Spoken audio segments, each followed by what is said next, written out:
স্বাভাবিক খাওয়া যেটা গরুরা যেটা খায় সেটাই খাওয়াই। যে অনেক মানুষ বলে আপেল কমলা বেদানা, আমি সব বেদানা আপেল খাওয়াই না, যেটা সত্য কথা।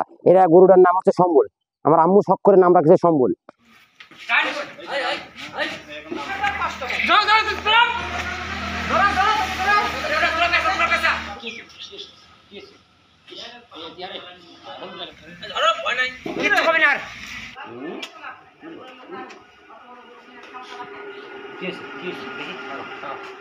এটা ধরেন আমার বাড়ির বাছুর, আজকে 4 বছর ধরে আমার হাতে আছে।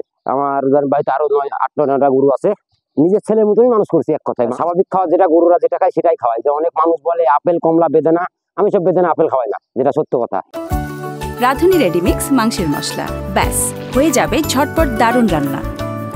আমার গরু যেটা খাওয়ার, গরু ঘাস, গমের ছিলকা, ভুট্টার আটা, হ্যাঁ, আর হচ্ছে আপনি খেচারি, তা বাদে আর কিছু খাওয়াই না। 4 বছর ধরে আমার হাতে আছে, মানুষ দেখছে, দাম দর করছে। যদি আমার পুষায় 5.5 লাখ টাকা আমি দাম চাচ্ছি, যদি এর মধ্যে হয় তাহলে আমি ছেড়ে দিব, আর না হয় আগামী বছর ট্রাই করবো আবার। এটা আনুমানিক 15 মণ প্লাস যাবে মাংস।